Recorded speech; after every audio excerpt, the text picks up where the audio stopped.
नमस्कार साथियों। हमने पिछली क्लास में डिस्कस किया था कि जो शांति पर्व है, ये महाभारत का 12वां और सबसे बड़ा पर्व है, ठीक है? उससे जुड़े हुए हमने 3 खंड डिस्कस किए थे जिसमें राजधर्म, आपधर्म, मोक्ष धर्म। इनकी बेसिक आपको मैंने एक इंट्रोडक्शन बता दिया था कि राजधर्म क्या होता है, आपधर्म क्या होता है। आज का जो डिस्कशन होने वाला है वो होने वाला है मोक्ष धर्म के ऊपर। तो आप लोगों को एक बेसिक जानकारी है कि महाभारत का जो 12वां पर्व है जिसके वो हम कहते हैं शांति पर्व, और इस शांति पर्व के माध्यम से चरसैया पर लेटे हुए भीष्म पितामह यहाँ पे क्या करते हैं, भीष्म पितामह यहाँ पे जानकारी देते हैं किसको, भीष्म पितामह यहाँ पे जानकारी देते हैं यहाँ पे युधिष्ठिर को, ठीक है? भीष्म पितामह के द्वारा यहाँ पे युधिष्ठिर को जानकारी दी जाती है, ज्ञान दिया जाता है कि क्या होता है आखिर जीवन या शासन संचालन का तरीका। तो इस तरीके से ज्ञान का यहाँ पे जो है प्राप्ति युधिष्ठिर जी करते हो, यहाँ पे योगदान रहता है भगवान श्री कृष्ण का। श्री कृष्ण यहाँ पे लेके जाते हैं युधिष्ठिर को, जो कि यहाँ पे अपने भाइयों अपने गुरुओं की हत्या या उनके वध के पश्चात क्या है बहुत ही दुखी होते हैं, बहुत ही विषाद में चले जाते हैं, बहुत ही ज्यादा जो है विलाप की स्थिति में रहते हैं। तो ऐसे में भगवान श्री कृष्ण के द्वारा उनको संभाला जाता है और इस प्रकार के माध्यम से भीष्म के द्वारा ज्ञान दिलवाया जाता है युधिष्ठिर को।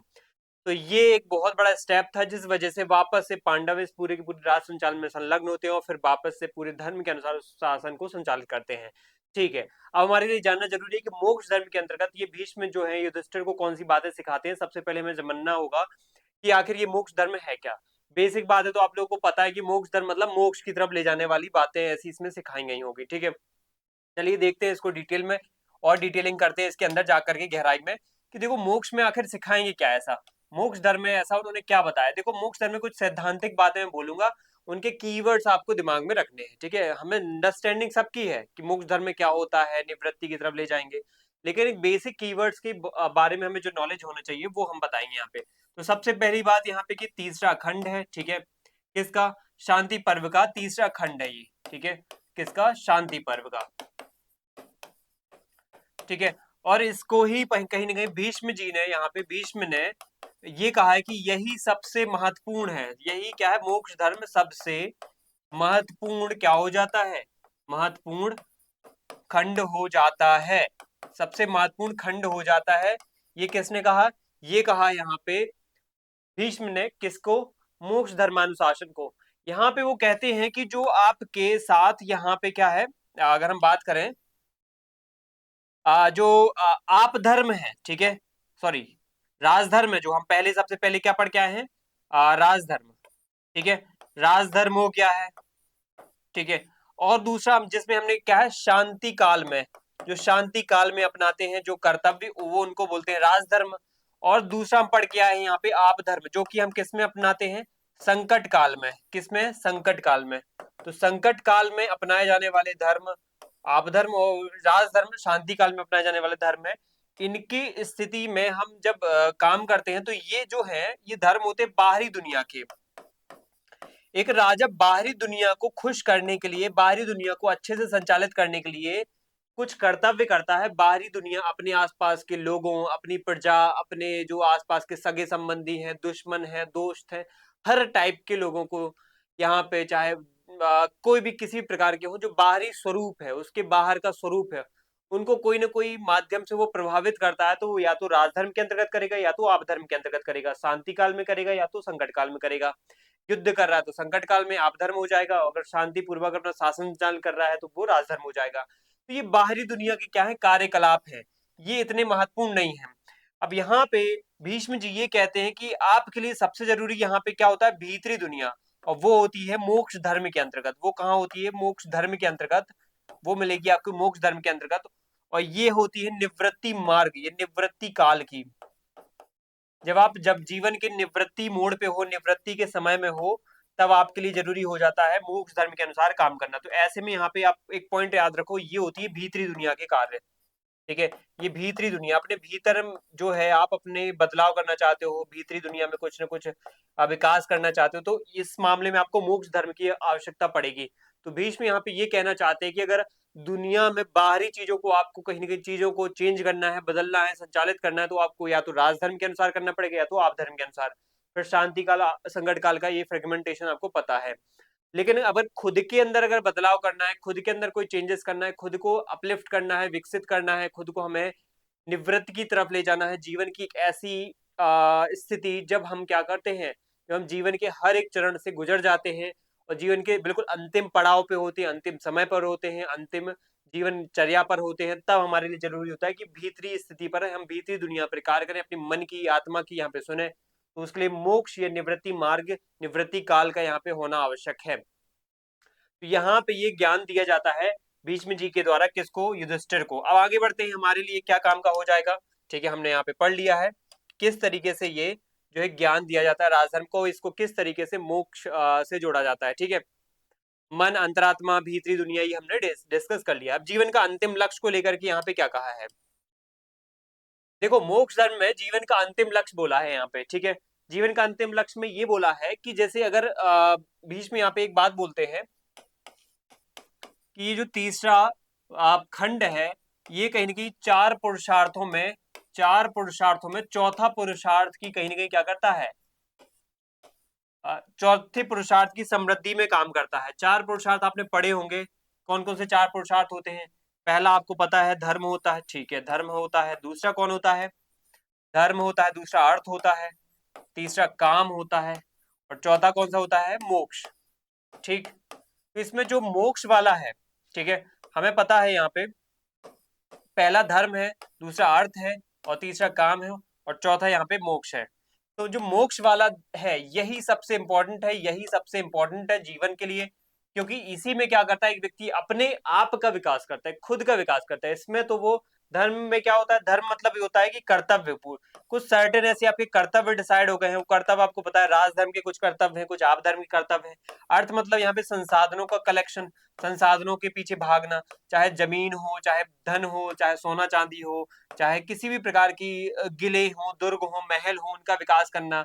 तो धन, संसाधन, महल, इन सब की बात यहाँ पे अर्थ के अंतर्गत होती है। काम के अंतर्गत हम सुखों की बात करते हैं, सुखों की, इच्छाओं की पूर्ति की बात करते हैं। सुख और इच्छाएं यहाँ पे होती हैं।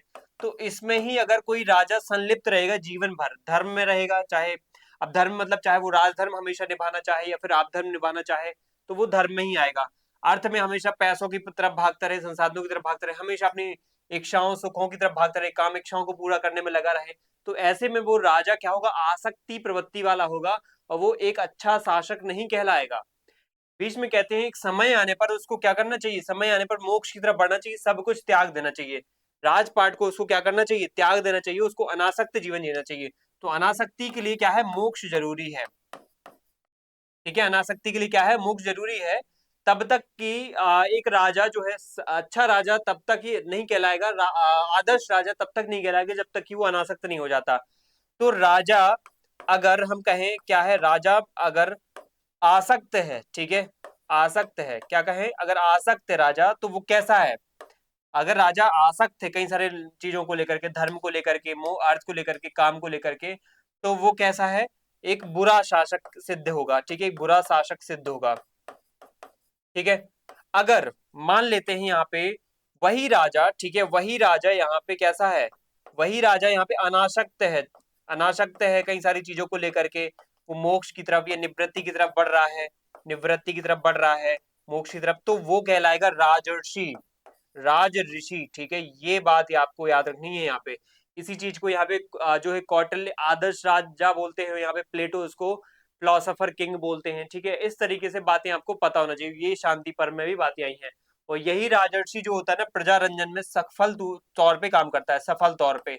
ठीक है, यहाँ पे एक बात आती है बीच में, राजा जनक और सुखदेव की कहानी में बताऊंगा। राजा जनक जो है वेद व्यास के जो पुत्र हैं वो हैं सुखदेव। वो जब भ्रमण के लिए जाते हैं राजा जनक के पास, तो जनक के जो तौर तरीके शासन चल के वो देखते हैं, तो वो उनको समझ में आता है कि व्यक्ति जितना आसपास ऐश ऐश्वर्य, अलग अलग विलासिता वाली जीवन, अलग अलग जो है बिल्कुल खुशहाल जीवन, समृद्ध जीवन, एकदम अमीरों वाला जीवन से आसपास कहीं ना कहीं यहाँ पे जो है क्या कहते हैं उसमें समाया हुआ है। तो जनक इतने सारे ऐश्वर्य भरे जीवन, इतने समृद्ध जीवन में समाये हुए हैं, घुले हुए हैं, फिर भी ऐसे है कि उनके ऊपर इन सब का प्रभाव नहीं पड़ रहा है, क्योंकि वो क्या है, डिटैच्ड है, अनासक्त है, वो निवृत्ति की तरफ ज्यादा देखते हैं।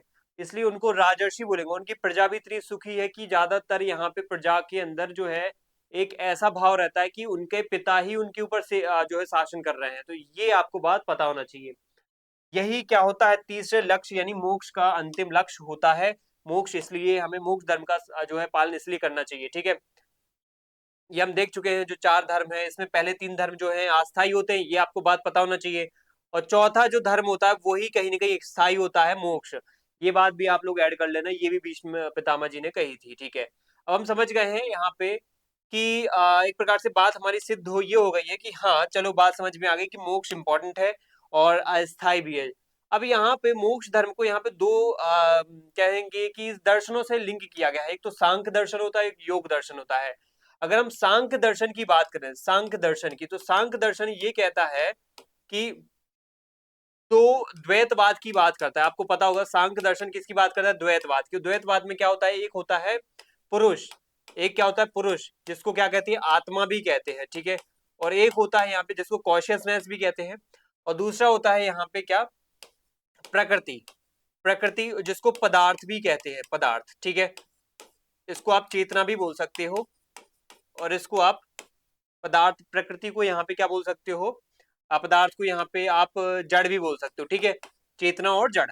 अब ये जो हमने लिंकेज किया है, ये जो लिंकेज किया है मतलब सांख्य मीन्स क्या, द्वैतवाद। सांख्य मतलब दो तत्वों को यहाँ पे इंपॉर्टेंस देना, यानी जो पूरी की पूरी पृथ्वी या प्रकृति बनी है, इन मानव जाति का अस्तित्व या पूरा का पूरा जो विश्व है, संसार है, ब्रह्मांड है, ये दो तत्वों से मिलकर बना है। एक तो होता है पुरुष, एक होता है यहाँ पे प्रकृति। पुरुष को हम आत्मा कहते हैं, चेतना कहते हैं, और प्रकृति को पदार्थ या फिर जड़ कहते हैं।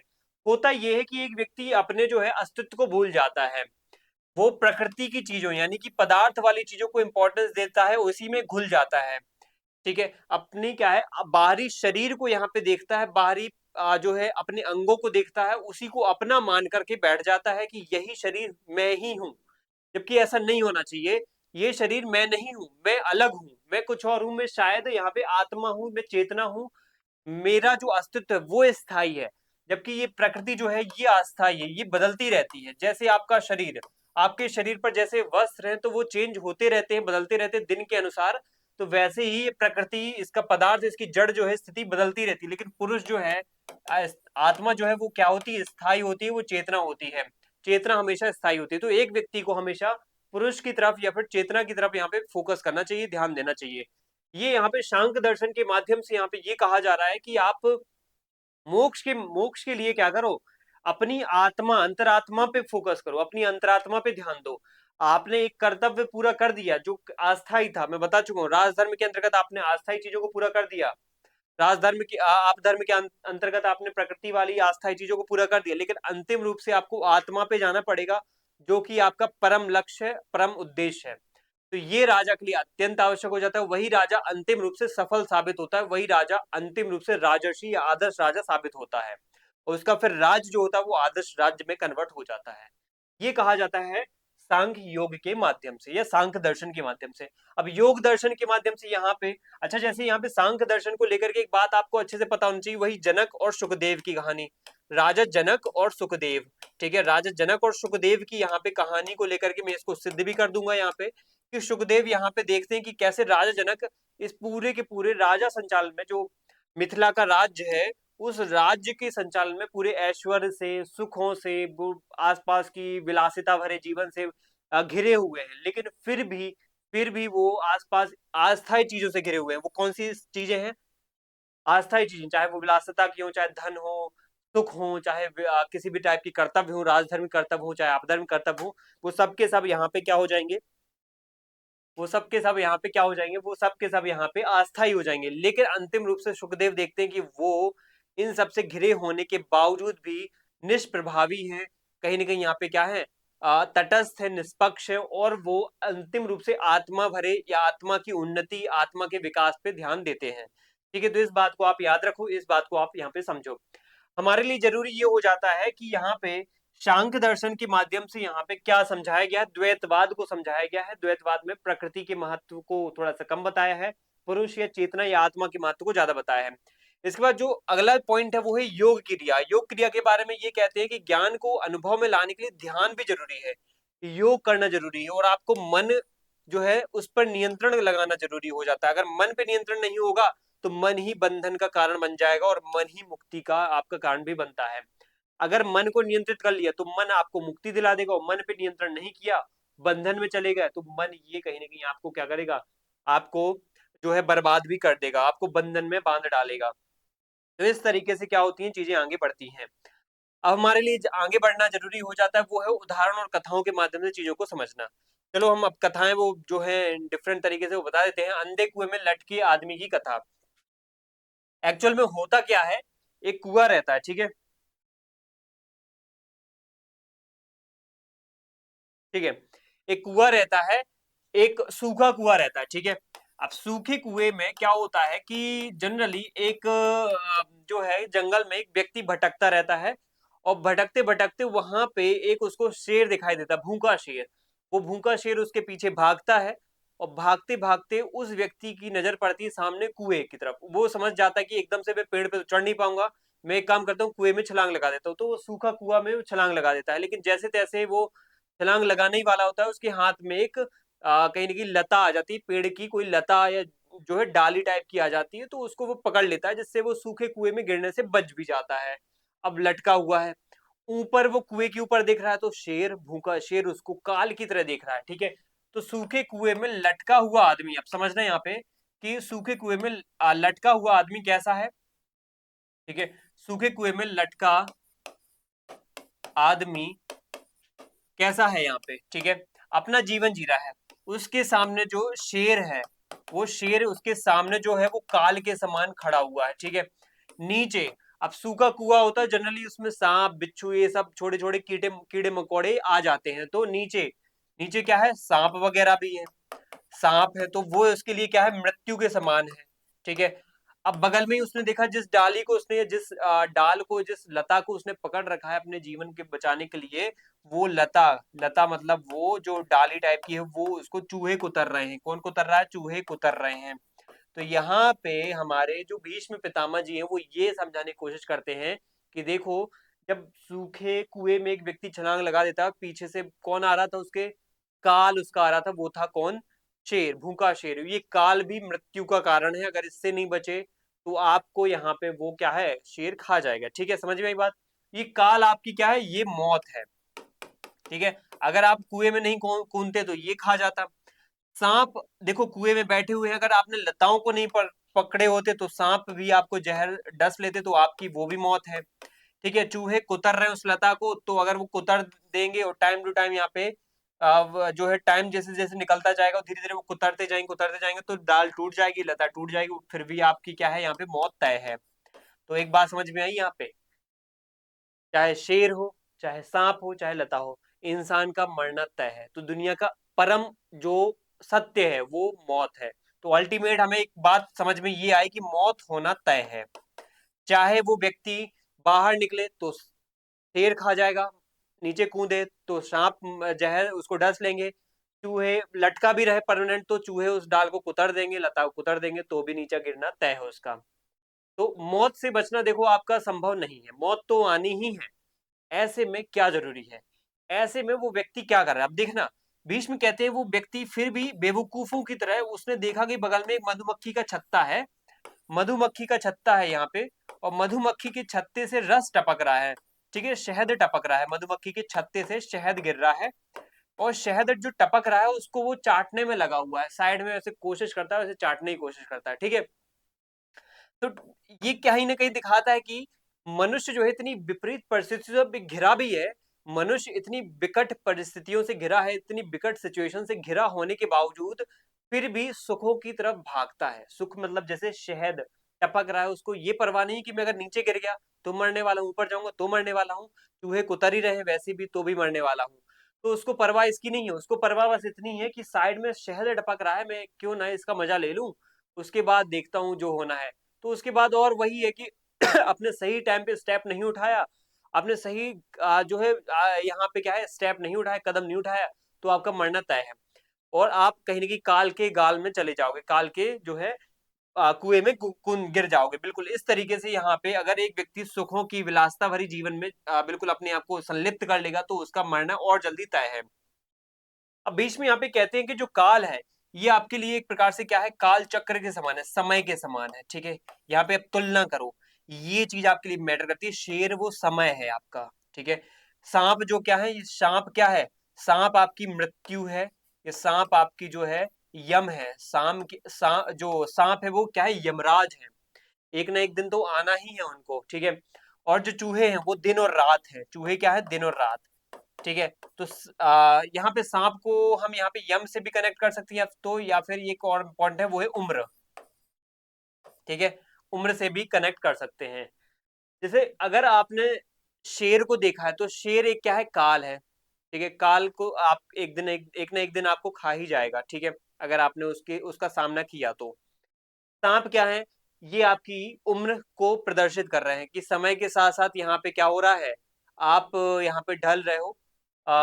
एक ना एक दिन आप जब थक जाओगे, एक ना एक दिन आपके जो हाथ थक जाएंगे वहां पे, तो जैसे ही नीचे कुएं में गिरोगे, आपको वो सांप क्या करेंगे, वो उम्र ही आपको खा जाएगी। यानी 70 80 90 के आसपास होगे तो वो उम्र ही आपको खा जाएगी, आपको मार डालेगी। और दिन रात क्या है, दिन रात इस उम्र को बढ़ाने वाले हैं। मतलब चूहे क्या कर रहे हैं, दिन रात वो काट रहे हैं उस लता को, उसको तोड़ रहे हैं, उसको कमजोर कर रहे हैं, तो भी आपकी उम्र जल्दी पूर्ण होने वाली और आप जल्दी मर जाओगे अगर उन्होंने और तेजी से काटना शुरू कर दिया। तो कहने वाली बात ये है कि ये जो अलग अलग जो गतिविधियां हो रही है अब सब की सब मौत का कारण बनेंगी। ऐसे में आपका जरूरी है कि आपका मौत होना तय है।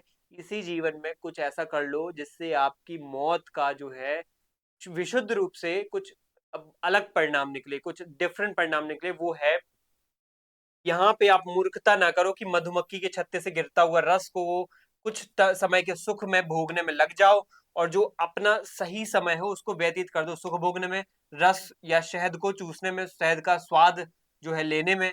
आप यहाँ पे मोक्ष की तरफ बढ़ने में यहाँ पे क्या करो, स्टेप उठाओ। ये होना चाहिए, मोक्ष की तरफ यहाँ पे जाना चाहिए। तो यहाँ पे ये कहते हैं कि मोक्ष भी कहीं ना कहीं यहाँ पे क्या है, एक प्रकार से हमें शहद के मोह से दूर ले जाने वाला क्या है, कार्यकलाप हो सकता है। अगर हमने इस मोक्ष को समझ लिया तो हमने शहद से हम दूरी बना लेंगे, और फिर दिमाग लगा पाएंगे कैसे इस मौत के चक्र से बाहर निकले, कैसे इस जीवन चक्र से बाहर निकले, ठीक है। अगर वो व्यक्ति मान लो लटका हुआ है तो वो अगर शहद उसको ना दिखे, शहद का वो लालच ना करे, तो वो दूसरा दिमाग लगाएगा।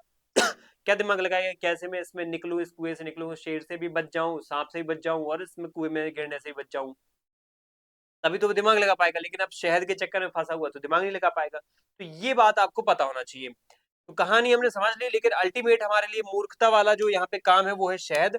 लेकिन अगर हमें भीष्म की सीख हम समझ जाए तो हमें बात समझ में आ जाएगी कि हम सभी वही आदमी हैं जो मौत, सांप जो शेर है उस वो हमारा क्या है, इंतजार कर रही है, समय जो चूहे हमारी आयु बढ़ा रहे हैं, काट रहे हैं, और फिर हम छोटे छोटे सुखों यानी शहद में फंसे हुए हो, मोक्ष धर्म का उस उद्देश्य शहद के मोक्ष मोह से हम कहीं ना कहीं हमें क्या करना चाहिए, मोक्ष धर्म के माध्यम से हमें शहद के मुंह से अपने आप को जगाने का काम करना चाहिए, ठीक है। तो ये हो जाता है। इसके बाद एक पिंगला की कहानी है, वो भी आपको यहाँ पे पता होना चाहिए। ये पिंगला की कहानी आशा और निराशा को लेकर के है, ठीक है। आशा और निराशा, तुम्हारे हिसाब से क्या अच्छा होता है, आशा अच्छी होती है कि निराशा अच्छी होती है? जनरली सभी बोलेंगे आशा अच्छी होती है, ठीक है, लेकिन यहाँ पे मैं तुम्हारे सामने सिद्ध करूंगा कि निराशा अच्छी होती है, ठीक है। कैसे, देखो यहाँ पे पिंगला की कहानी ये है कि एक वैश्या थी पिंगला, भीष्म यहाँ पे युधिष्ठिर को समझाते हैं कि एक वैश्या पिंगला जो है, अगर हम उसकी शॉर्ट में स्टोरी समझे तो वो क्या करती है, वैश्या वृत्ति के माध्यम से अपना जीवन यापन करती है, उसके माध्यम से जो भी धन अर्जन या आजीविका जो कमाती है उसके माध्यम से अपने जीवन निर्वाह करती है। तो इसी कड़ी में वो क्या करती है, एक दिन रात को इंतजार कर रही है एक पुरुष के आने का, कि वो आए, फिर कुछ माध्यम से मेरी जो है आजीविका का यहाँ पे क्या हो, कमाई हो, फिर उसके बाद मैं अपने जो है जीवन का निर्वाह करूं। तो एक रात वो इंतजार कर रही थी, रात भर उसने इंतजार किया, रात भर इंतजार किया, कोई नहीं आया, तो इसी आशा में इंतजार किया, पुरुष आए, ठीक है, और जो भी उसकी वैश्यावृत्ति की कृत्य हैं, कुकृत्य हैं, वो पूरे करें, और उसके बाद कुछ उसके बदले में क्या है, धन दे के जाए, तो वो अर्जन अपना कर ले, धन अर्जन कर ले, और उसके बाद वो अपना जीवन निर्वाह करे। तो धन अर्जन करने का जो तरीका है, ठीक है, या धन अर्जन करने का जो तरीका है, उसके बाद जो जीवन निर्वाह करने का तरीका है वो इस प्रकार का है कि यहाँ पे वैश्यावृत्ति के माध्यम से, और वैश्यावृत्ति में वो दिन भर आशा में लगी रहती है इस तरीके की कि कोई ना कोई आए उसका, और यहाँ पे इस तरह की गतिविधियों के माध्यम से वो धन अर्जित कर ले। यहाँ पे उस रात पिंगला के पास कोई नहीं आता है, रात भर आशा में डूबी रहती है, भगवान से याचना करती है कोई आ जाए कोई आ जाए, इस तरीके से ईश्वर की प्रार्थना करती है, कोई नहीं आता। उसको सुबह आते आते इतनी घोर निराशा होती है कि कहीं ना कहीं अगर मैंने भगवान या ईश्वर का यहाँ पे क्या किया होता, भगवान या ईश्वर का यहाँ पे क्या किया होता, ईश्वर का यहाँ पे जो है आ, याद किया होता, उनको उनका नाम जप किया होता, उनको याद उनको पुकारा होता, याद किया होता या पुकारा होता, तो जरूर मुझे कहीं ना कहीं पुण्य की प्राप्ति होती, मुझे कहीं ना कहीं अध्यात्म की प्राप्ति होती, मैं मन वचन कर्म से अपनी उन्नति कर पाती।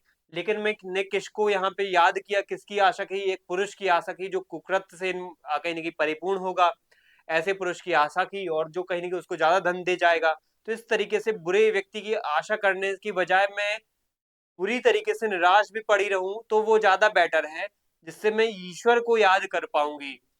तो आपको एक बात पता होगी कि हम जब किसी से उम्मीद करते हैं, किसी से आशा करते हैं, अगर वो पूरी ना हो तो हमें कितना बड़ा दुख मिलता है, और हम कितनी ग्लानि से भर जाते हैं कि हमने कैसे व्यक्ति से कैसी आ, सुख की आशा की थी, या किसी किसी अन्य प्रकार की उम्मीद की आशा की थी। लेकिन हमें जब वो आशा पूरी नहीं होती तो फिर उसके बाद जो निराशा होती ना, उस निराशा से एक संतुष्टि मिलती है। क्या संतुष्टि मिलती है? कि मुझे अब ऐसी आशाएं किसी से नहीं करना चाहिए। तो मेरी बात यह है कि इस आशा ने तो दुख दिया, लेकिन इस निराशा ने आपको क्या दी, एक नई उम्मीद दे दी कि किसी से आशा नहीं करना चाहिए, हमें सिर्फ और सिर्फ ईश्वर से आशा करना चाहिए, परमात्मा से आशा करना चाहिए। तो निराशा कभी कभी हमें क्या करती है, परमात्मा ईश्वर से जोड़ देती है, इसलिए निराशा अच्छी होती है ना। हम सब जितने भी दुखों से कहीं ना कहीं गुजरे हैं, तो हमारे दिमाग में यही आता है कि भगवान ने हमें कहीं ना कहीं यहाँ पे, हमें उस वक्त भगवान ने नहीं सहारा दिया, हमें लोगों ने सहारा नहीं दिया। तो यहाँ पे क्या होता है, जब आशा आपकी कोई पूरी नहीं कर पाता तो आप अंतिम रूप से भगवान को क्या करते हो, याद करते हो। और आशा, हर एक आशा कोई व्यक्ति पूरी नहीं कर पाएगा, ये सत्य बात है। तो यहाँ पे ये बात पता होना चाहिए कि इसी प्रकार से ईश्वर जो है या राजा को भी यहाँ पे क्या करना चाहिए, राजधर्म या आप धर्म के माध्यम से अलग अलग तरीके से उसको जीवन निर्वाह में इन्वॉल्व नहीं होना चाहिए, कि यही उसकी प्रजा के प्रति आशा है, यही उसका उद्देश्य है, परम उद्देश्य है। उसका परम उद्देश्य तो कुछ और है, परम उद्देश्य तो वो ईश्वर से जुड़ना है। तो ये हमें पता होना चाहिए कि उस यहाँ पे अंतिम सूत्र यही है कि आशा ही परम दुखम, नैराश्यम परम सुखम, संसार से उम्मीद रखना ही दुख है और उम्मीद छोड़ देना ही परम सुख है। ठीक है, तो ये बात हमें पता होना चाहिए। और राजा जनक और सुखदेव की कहानी को मैं बताना चाहूंगा शॉर्ट में। आपको एक बात और इसमें पता होना चाहिए, इसमें आपको सांख्य दर्शन की जानकारी मिलेगी। ठीक है, तो मुख्य रूप से इसमें सांख्य दर्शन की आपको जानकारी मिलने वाली है, और मैं बता भी चुका हूँ वैसे तो। एक बार फिर से देखो, जो महर्षि वेद व्यास है उनके पुत्र रहते हैं, वेद व्यास के पुत्र का नाम था सुखदेव। ठीक है, तो सुखदेव जो है वो बहुत ज्यादा ज्ञान प्राप्त उन्होंने कर लिया था, महान ज्ञान की प्राप्ति हो चुकी थी, महाज्ञान की उनको परिपूर्ण हो चुके थे ज्ञान के मामले में, वेद वेदांगों का उनको ज्ञान प्राप्त हो चुका था। फिर भी मन में कुछ न कुछ उत्कंठाएं थी, फिर भी मन में कुछ उनको एक जो प्यास थी, वो प्यास कहीं ना कहीं बनी रही।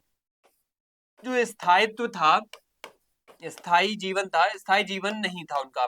ठीक है, स्थायी जीवन नहीं था, प्यास थी, वो कहीं ना कहीं जो ज्ञान को लेकर के अभी कोई ना कोई कमी है वो उनके दिमाग में बनी रहती है, उनके मन में बनी रहती है।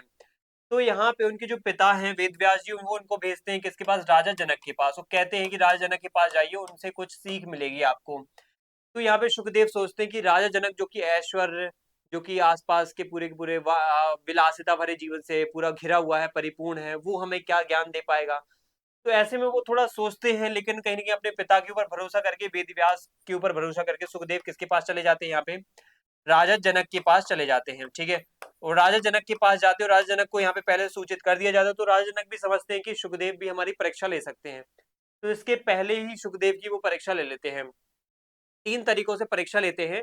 पहली परीक्षा में ये रहता है, ठीक है, पहली परीक्षा में ये रहता है कि वो राज दरबार, जैसे ही सुखदेव जनक के राज दरबार में पहुंचते, तो दरबार में उनको कोई रिस्पॉन्स नहीं मिलता, कोई वहां पे प्रतिक्रिया नहीं देता उनको। दरबार में घंटों, उनके राज दरबार पे जो बाहर गेट होता है, क्या बोलते हैं उसको, द्वारपाल। ठीक है, मेनली द्वारपाल के जो है दरवाजे के पास, यहाँ पे द्वारपाल बाहर खड़ा रखता है बहुत समय तक। ठीक है, द्वारपाल के पास बहुत लंबे समय तक खड़ा किया जाता है, और जांचा जाता है कि इनके अंदर कहीं ना कहीं यहाँ पे जो मानसिक रूप से एक जो कहीं न कहीं एक धैर्य की जो परीक्षा है, वो यहाँ पे ली जाती है कि धैर्य इनके अंदर है या नहीं है, पेशेंस की स्थिति है कि नहीं है।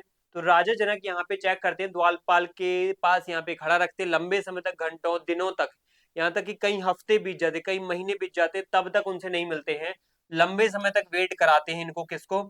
इनको शुकदेव जी को। दूसरी परीक्षा लेते हैं वो यहाँ पे, जब एक बाद समय बाद जब उनको प्रवेश करा दिया जाता है, महीनों भर बाद, तो उनको फिर अचानक से ऐश्वर्य, ठीक है, विलासिता भरे जीवन को दिया जाता है। वहां पे उनको रखा जाता है जहां पे उनके बहुत सारे सुंदर सुंदरियां, यहाँ पे नर्तकियां, सुंदरियां कर रही हैं, नर्तकियां, गीत संगीत का गायन हो रहा है, ठीक है, संगीत गायन चल रहा है अलग, ठीक है, अच्छा खाना, अच्छा भोजन चल रहा है, ठीक है, और सोने चांदी से पूरे के पूरे उस महल को सजाया गया है। तो इस तरीके की उस चीजों में रखा जाता है।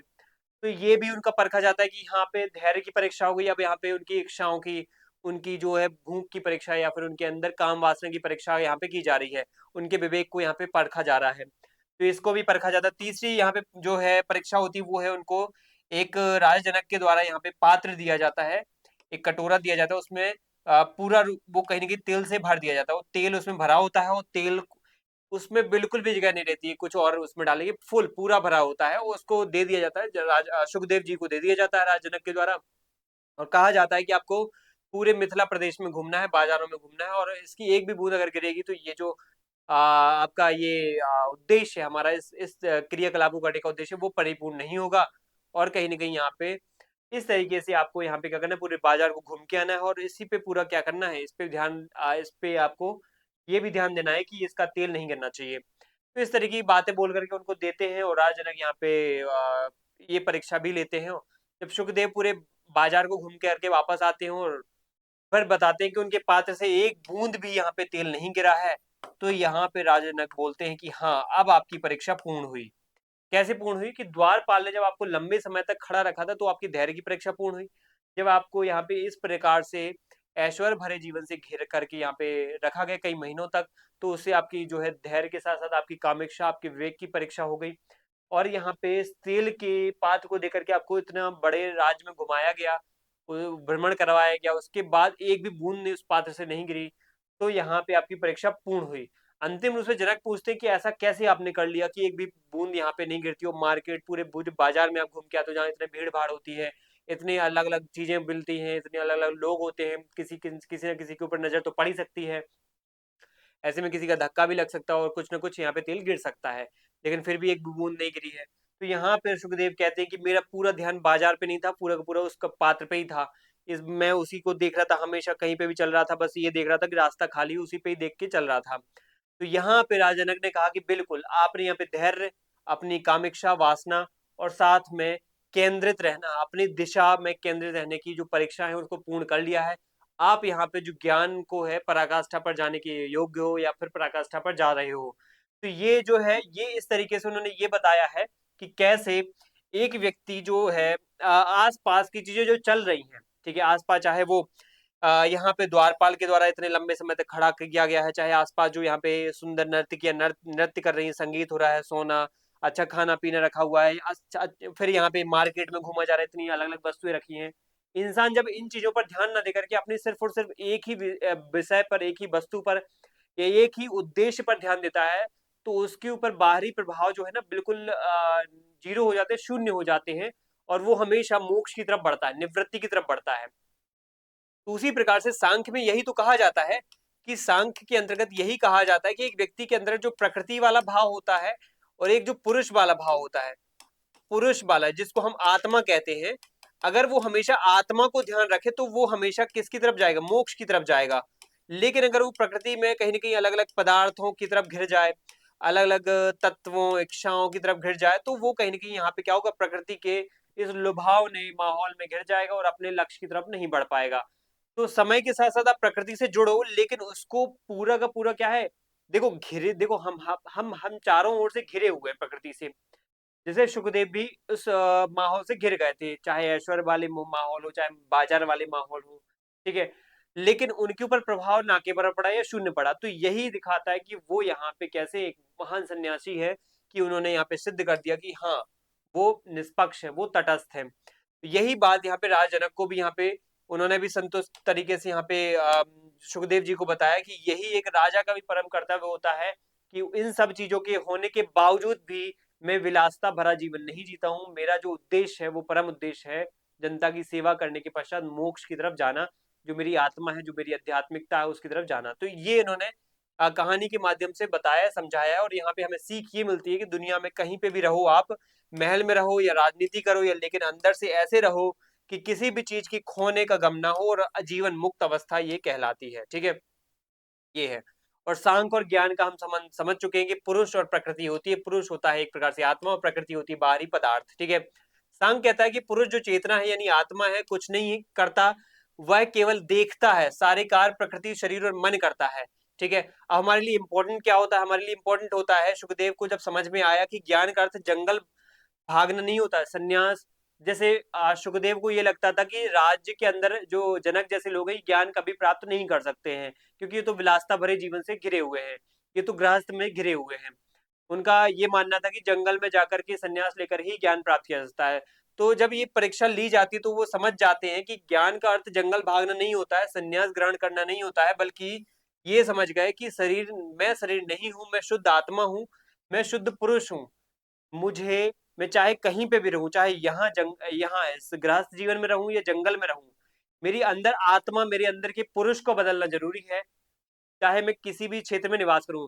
तो पदार्थ का बदलना जरूरी नहीं है, यानी जंगल में रहो चाहे महल में रहो, ठीक है, ये पदार्थ है, इसमें इसको बदलो मत, आप अपनी आत्मा को, अपने पुरुष को बदलो, वो ज्यादा मैटर करता है। तो ये सांख्य दर्शन हमें सिखाता है। अब यहाँ पे निवृत्ति मार्ग और प्रवृत्ति मार्ग के माध्यम से क्या बोलते हैं भीष्म जी, कि भीष्म ने ये बहुत बड़ा संतुलन साधा है कि अगर प्रवृत्ति मार्ग जो है, संसार में रहकर कर्म करना है, तो ये गृहस्थ के तौर पे, ये राजा के तौर पे आप कर रहे हो। निवृत्ति मार्ग सब छोड़ करके संन्यास लेना, ये हम सब जानते हैं। लेकिन भीष्म यहाँ पे एक बैलेंस अप्रोच में ये कहते हैं कि देखो, यहाँ पर त्याग बाहर से मत करो, अंदर से करो। इंटरनल रिनंसिएशन जरूरी है। कपड़े रंगने से कोई सन्यासी नहीं होता है। ठीक है, कपड़े या फिर आपने जो है पीले वस्त्र पहन लिए, भगवा वस्त्र पहन लिए, तो आप सन्यासी कहलाओगे। अंदर से आपके अलग ही विचार हैं। तो व्यक्ति युद्ध के मैदान में भी निष्काम भाव से, बिना फल की इच्छा से अपना कर्तव्य करता है, उसे भी मोक्ष मिल सकता है या मिलता है। यही गीता कर्मयोग है, यही सांख्य योग के माध्यम से और योग दर्शन के माध्यम से सिखाया गया है कि अगर एक व्यक्ति कोई भी कर्म कर रहा है तो वो सिर्फ अपने लिए नहीं कर रहा है, ना अपनी प्रजा के लिए कर रहा है, बस वो कर रहा है क्योंकि उसका ये धर्म है, धर्म मान के कर रहा है। उसको कोई भी ऐसी वासना, कोई भी इच्छा नहीं कि ये पूर्ण हो जाए तो मुझे ये मिल जाएगा, अगर पूर्ण नहीं होगा तो ये मिल जाएगा, बस वो कर रहा है।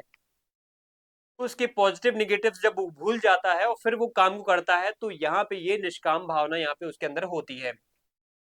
इसी को यहाँ पे गीता में क्या बोला जाता है? इसी को बोला जाता है स्थित प्रज्ञ हो करना, स्थित प्रज्ञ होकर के काम करना, स्थित प्रज्ञ। ठीक है, इसको मैं यहाँ पे लिखता हूँ, स्थित प्रज्ञ होकर के काम करना। गीता में स्थित प्रज्ञता यहाँ पे बोली गई है। ठीक है, स्थित प्रज्ञ होना ये कहलाता है जब भी कोई भी काम करो तो उसमें आप क्या करो, कोई भी ऐसा कोई फल की इच्छा मत रखो। चलो, इसके बाद है अहिंसा परमेश्वर। अब देखो, ये बात आपको ऐसी समझ में आनी चाहिए कि अहिंसा को लेकर के हम बहुत कंफ्यूज रहते हैं कि अहिंसा कब जरूरी है, अहिंसा कब जरूरी है। देखो, भीष्म यहाँ पे ये कहते हैं कि अहिंसा का सर्वोच्च स्थान तो होता ही है, अहिंसा तो सर्वोच्च है ही, चाहे मन हो, चाहे वचन हो, चाहे कर्म हो। हमें मन से भी कभी कहीं ना कहीं यहाँ पे हिंसा की बातें नहीं सोचना चाहिए। वचन कभी भी मुंह से भी ऐसे शब्द नहीं निकालना चाहिए हिंसात्मक तरीके के, और कर्म से तो करना ही नहीं चाहिए। तो किसी को कष्ट ना तो मन से करो, ना तो वचन से करो, ना तो कर्म से करो। हमारा सबसे बड़ा बड़ा जो धर्म होता है वो अहिंसा ही होता है। लेकिन लेकिन अब बात समझो, राजधर्म में अगर हिंसा करना पड़े, राजधर्म में यानी सामान्य परिस्थितियों को लाने के लिए, प्रजा की सेवा करने के लिए, प्रजा रंजन के लिए, प्रजा सुख के लिए, प्रजा कल्याण के लिए अगर हिंसा करना पड़े तो ये भी जायज है। लेकिन मोक्ष धर्म में आप अगर हो, ठीक है, अगर राजधर्म निभा रहे हो तो हिंसा करना जायज है, क्योंकि उसमें पर्सनल आपका उद्देश्य नहीं है, आप अपनी भलाई के लिए नहीं कर रहे हो। ठीक है, राजधर्म क्यों होता है? राजधर्म होता है प्रजा की भलाई के लिए। तो अगर राजधर्म में आप हिंसा भी कर रहे हो तो किसके लिए कर रहे हो? प्रजा की भलाई के लिए। तो वहां पे हिंसा जायज है। लेकिन मोक्ष धर्म में आप किसके लिए कर रहे हो? अपने खुद के विकास के लिए कर रहे हो, खुद की संतुष्टि के लिए कर रहे हो। तो यहाँ पे क्या हिंसा जायज होगी? नहीं। यहाँ पे क्या है? अनिवार्य अहिंसा है। तो एक राजा को अपने खुद के विकास के लिए जब वो कोई भी गतिविधि करता है और वो खास तौर पे मोक्ष धर्म के अंतर्गत खुद कोई गतिविधि करता है तो वो हिंसात्मक नहीं होना चाहिए। या तो वो राज धर्म के अंतर्गत या तो वो आप धर्म के अंतर्गत क्या हो सकता है, हिंसा की गतिविधि अपना सकता है। वो भी किसके लिए, वो भी किसके लिए, प्रजा सुख के लिए, प्रजा रंजन के लिए, ठीक है, इसीलिए उसको यहाँ पे राजर्षि बोला गया। लेकिन मोक्ष में किसके लिए काम कर रहा है, प्रजा के लिए कर रहा है क्या, नहीं, वो तो खुद की निवृत्ति के लिए कर रहा है, तो वो खुद के लिए कर रहा है, तो ऐसे में उसको अहिंसा की दिशा में ही चलना है, ठीक है, ऐसे में अहिंसा की दिशा से में ही चलना है, तभी उसको क्या है, मुक्ति मिल पाएगी, यही उसका क्या होना चाहिए, पॉइंट होना चाहिए। तो यहाँ पे राजा कभी हिंसा करता है, अहिंसा करता है, तो आपको यहाँ पे जनरली लगता होगा कि कहीं कृष्ण बोलते हैं युद्ध करो, लड़ो, है ना, और अपने दुश्मनों को मार डालो, ठीक है, कहीं कहते हैं बिल्कुल शांति जीवन जीना चाहिए। तो कॉन्ट्रडिक्शन कितना होता है, लेकिन गीता में भी कहीं ना कहीं यहाँ पे लिखा होता है, गीता में भी भगवान श्री कृष्ण यही बातों को सिखाते हैं। तो कॉन्ट्रडिक्शन होता होगा, मन में विरोधाभास पैदा होता होगा कि कहीं हिंसा की बातें करते हैं, कहीं हिंसा की बातें करते हैं। आज यहाँ पे बात समझ लो कि भगवान श्री कृष्ण आप धर्म और राजधर्म के मामले में कहते हैं हिंसा जायज है, क्योंकि वहां पे हिंसा आप किसी और के लिए कर रहे हो, किसी और की भलाई के लिए कर रहे हो, अपनी प्रजा की रक्षा के लिए कर रहे हो, अपने राज्य की सुरक्षा के लिए कर रहे हो, राज्य ही नहीं बचेगा, प्रजा ही नहीं बचेगी, तो फिर किस बात का राजधर्म, किस बात का आप धर्म होगा फिर, ठीक है। तो दुश्मन की से रक्षा करने के लिए जरूरी है हिंसा करना, लेकिन वो हिंसा खुद के लिए नहीं, उनके लिए पर कल्याण के लिए होना चाहिए। लेकिन जब बात आती है खुद की मोक्ष की बात आती है, खुद के मोक्ष की बात, तब आप क्या करो, अहिंसा की तरफ काम करो। तो ऐसे में अहिंसा जरूरी है, ये बात आपको पता होना चाहिए। चलिए आगे बढ़ते हैं, यहाँ पे अहिंसा परमेश्वर की बात। तो निष्कर्ष हमें ये मोक्ष के माध्यम से ये समझ में आता है कि मोक्ष धर्म पर्व का अंत यही है, संदेश यही है कि शक्ति अंतिम सत्य नहीं होती है। राजा चाहे राजधर्म के अंतर्गत कोई काम कर रहा है, आप धर्म के अंदर काम कर रहा है, या मोक्ष धर्म के अंतर्गत, वो कहीं ना कहीं कोई ना कोई तरीके से क्या कर रहा है, कल्याण का काम कर रहा है। उसका काम ये नहीं कि बिल्कुल किसी न किसी दुश्मन को हराते जाओ, जमीन छीनते जाओ, राज्य पे कब्जा करते जाओ, शक्ति बढ़ाते जाओ, सेना बढ़ाते जाओ, महलों पे कब्जा कर लो, उनकी प्रजा पे कब्जा कर लो, उनकी स्त्रियों को कब्जा कर लो, उनको हरम में डाल दो, उनकी संपत्ति सोना सबको लूट लो, धन को लूट लो, उनके अनाजों को भंडार अपने कब्जे में ले लो। तो ये नहीं है उद्देश्य, उद्देश्य कुछ और है। राजों को हमेशा ये याद रखना चाहिए कि उसका सिंहासन, उसकी सेना और उसका अहंकार ही सब कुछ नश्वर है, नश्वर है, ठीक है, अमर नहीं है, नश्वर है। राजा जब ये समझ लेता है तो तानाशाह नहीं होता है, बल्कि न्यायप्रिय सेवक बनता है। वो कहीं ना कहीं यहाँ पे ट्रस्टी बन जाता है कि इसका मेरा काम क्या है, सिर्फ और सिर्फ मैं एक सर्टेन टाइम के लिए आया हूँ, सेवा करूंगा, उसके बाद मेरी जगह कोई और आएगा। इस अप्रोच के साथ उसको काम करना चाहिए। तो युधिष्ठिर का जो डिप्रेशन है, ये जो अवसाद है एक प्रकार का कि अपने उसने अपने भाइयों को, अपने गुरुओं को मार डाला है, या उसकी सेना ने, पांडवों की सेना ने अपने भाइयों, अपने गुरुओं को मारा है, यहाँ पे चाहे द्रोणाचार्य हैं, शुक्राचार्य हैं, यहाँ पे ठीक है, कृपाचार्य हैं, और भीष्म पितामह जी हैं, इन सबको यहाँ पे इनके वध हो चुके हैं, वध किया जा चुका है। तो इस कहीं ना कहीं भीष्म पितामह के शांति पर्व के ज्ञान के माध्यम से, चाहे राजधर्म का हो, चाहे आप धर्म का हो, चाहे मोक्ष धर्म का हो, वो ज्ञान से पूर्ण हो जाते हैं, और कहीं ना कहीं उनका डिप्रेशन दूर हो जाता है। कर्म करना मेरे हाथ में है, फल की इच्छा करना या चिंता करना व्यर्थ है, ये वो सीख जाते हैं अंतिम रूप से। तो यही निष्कर्ष निकलता है कि चाहे आप कुछ भी कर रहे हो, चाहे भी कोई एग्जाम दे रहे हो, चाहे भी किसी भी दिशा में बढ़ रहे हो, तो आप बस कर रहे हो, क्योंकि आपको ये काम सौंपा गया है, मिले या ना मिले फर्क नहीं पड़ता, जो भी होगा यहाँ पे आप उसको एक्सेप्ट कर लो, बिना किसी विचलन के, बिना किसी परेशानी के विचलित हुए। तो ये यहाँ पे तरीका होना चाहिए। और यहाँ पे इस प्रकार से क्या होता है, इस जो है डिस्कशन या इस वार्तालाप की जो है अंतिम स्थिति होती है, ये वार्तालाप पूर्ण होता है। यहाँ पे ये भीष्म पितामह जी युधिष्ठिर जी को यहाँ पे पूरा ज्ञान दे देते हैं शांति पर्व का, जो कि आपको पता है 365 अध्यायों में और 1400 श्लोकों में बटा हुआ था। 12वां पर्व है ये महाभारत का, ठीक है। और 12वें पर्व के अंतर्गत आपको पता है 3 खंड हैं, जिसमें 3 खंड को हमने यहाँ पे डिस्कस कर लिया है। राज धर्म पढ़ चुके हैं, आप धर्म पढ़ चुके हैं, मोक्ष धर्म पढ़ चुके हैं। तो साथियों आपको यहाँ पे अब बात समझ में आ गई होगी कि ये है शांति पर्व। अब हम यहाँ पे क्या करेंगे, शांति पर्व को लेकर के चाहे अलग अलग जो भारतीय सिद्धांत हैं, विचारधाराएं हैं, और पाश्चात्य विचारधाराएं हूँ, सबसे अगर कोई इसका लिंकेज हो रहा है, कोई ना कोई यहाँ पे जुड़ाव हो रहा है, तो उसको हम डिस्कस करेंगे, इसकी महत्ता को समझेंगे, और एक बेसिक जो है निष्कर्ष को हम यहाँ पे अगले लेक्चर में डिस्कस करेंगे। और अगले लेक्चर में ये भी डिस्कस होगा कि आपका जो है शांति पर्व को लेकर कुछ महत्वपूर्ण प्रश्न क्या क्या हो सकते हैं, ये क्या क्या बनने की संभावना है, क्योंकि ये अभी हाल में जोड़ा गया है टॉपिक है, तो इससे ज्यादा प्रश्न आपके इर्द गिर्द नहीं होंगे, तो मैं इसके प्रश्न अगले लेक्चर में करवाऊंगा। ठीक है, तो मिलते हैं अगली क्लास में। थैंक यू आप सभी को एंड जय हिंद।